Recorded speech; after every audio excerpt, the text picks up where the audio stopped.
السلام علیکم، کیسے ہیں آپ سب؟ امید کرتی ہوں سبھی بہن بھائی خیر و عافیت سے ہوں گے۔ آج ہم سورہ بقرہ کے بارے میں پڑھیں گے۔ سورہ بقرہ کہاں نازل ہوئی؟ حضرت عبداللہ بن عباس رضی اللہ عنہ کے فرمان کے مطابق مدینہ منورہ میں سب سے پہلے یہی سورہ بقرہ نازل ہوئی ہے۔ اس سورت میں 40 رکوع اور 286 آیتیں ہیں۔ کتنے رکوع ہیں؟ 40 اور آیتیں کتنی ہیں؟ 286۔ بقرہ نام رکھنے کی وجہ کیا ہے؟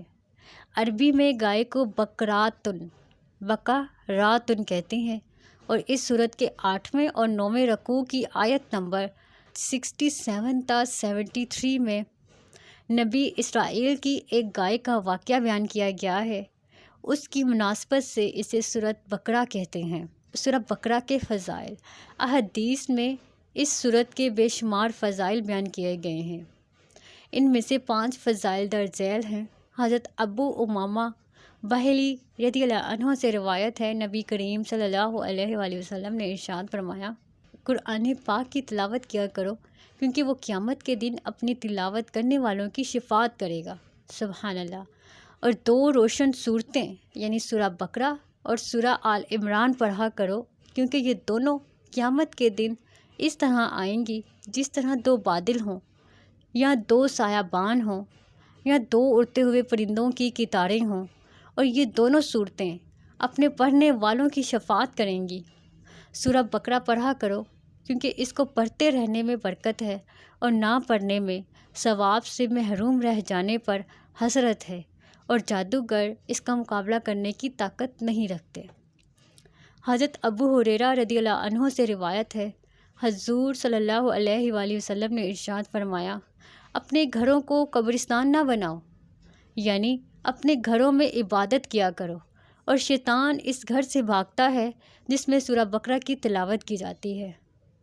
حضرت ابو مسعود رضی اللہ عنہ سے روایت ہے، سرکار دو عالم صلی اللہ علیہ وآلہ وسلم نے ارشاد فرمایا، جو شخص رات کو سورہ بقرہ کی آخری 2 آیتیں پڑھ لے تو وہ اسے ناگہانی مصائب سے کافی ہوں گی۔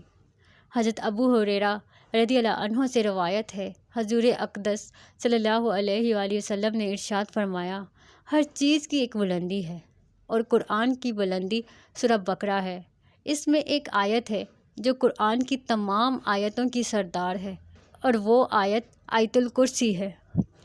حضرت سہل بن سعد ساعدی رضی اللہ عنہ سے روایت ہے، حضور انور صلی اللہ علیہ وآلہ وسلم نے ارشاد فرمایا، جس نے دن کے وقت اپنے گھر میں سورہ بقرہ کی تلاوت کی تو 3 دن تک شیطان اس کے گھر کے قریب نہیں آئے گا، اور جس نے رات کے وقت اپنے گھر میں سورہ بقرہ کی تلاوت کی تو 3 راتیں اس کے گھر میں شیطان داخل نہ ہوگا۔ یہ قرآن پاک کی سب سے بڑی سورت ہے، اور اس سورت کا مرکزی مضمون یہ ہے کہ اس میں بنی اسرائیل پر کیے گئے ان انعامات کے مقابلے میں بنی اسرائیل کی ناشکری، بنی اسرائیل کے جرائم جیسے بچھڑے کی پوجا کرنا، سرکشی اور عناد کی وجہ سے حضرت موسیٰ علیہ السلام سے طرح طرح کے مطالبات کرنا، اللہ تعالیٰ کی آیتوں کے ساتھ کفر کرنا، انبیاء کرام علیہ السلام کو ناحق شہید کرنا اور عہد توڑنا وغیرہ، گائے ذبح کرنے کا واقعہ، اور نبی کریم صلی اللہ علیہ وآلہ وسلم کے زمانے میں موجود یہودیوں کے باطل عقائد و نظریات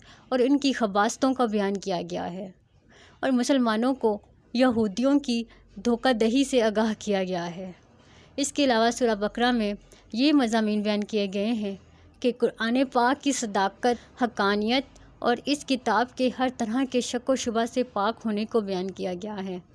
قرآن پاک سے حقیقی ہدایت حاصل کرنے والوں اور ان کے اوصاف کا بیان، ازلی کافروں کے ایمان سے محروم رہنے اور منافقوں کی بڑی خصلتوں کا ذکر کیا گیا ہے۔ قرآن پاک میں شک کرنے والے کفار سے قرآن مجید کی صورت جیسی کوئی ایک صورت بنا کر لانے کا مطالبہ کیا گیا، اور ان کے اس چیز سے عاجز ہونے کو بھی بیان کیا گیا۔ قرآن پاک میں شک کرنے والے کفار سے قرآن مجید کی صورت جیسی کوئی ایک صورت بنا کر لانے کا مطالبہ کیا گیا، اور ان کے اس چیز سے عاجز ہونے کو بھی بیان کر دیا گیا۔ حضرت آدم علیہ السلام کی تخلیق کا واقعہ بیان کیا گیا، اور فرشتوں کے سامنے ان کی شان کو ظاہر کیا گیا ہے۔ خانہ کعبہ کی تعمیر اور حضرت ابراہیم علیہ السلام کی دعا کا ذکر کیا گیا ہے۔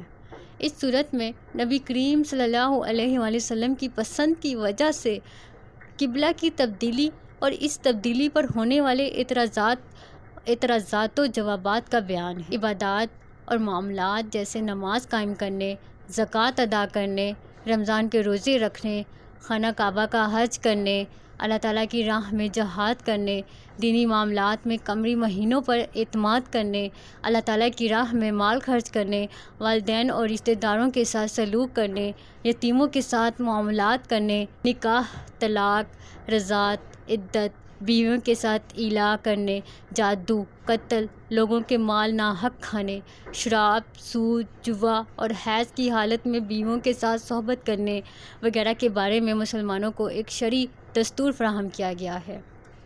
تابوت سکینہ طالوت اور جالوت میں ہونے والی جنگ کا بیان ہے۔ مردوں کو زندہ کرنے کے ثبوت پر حضرت عزیر علیہ السلام کی وفات کا ذکر کیا گیا ہے۔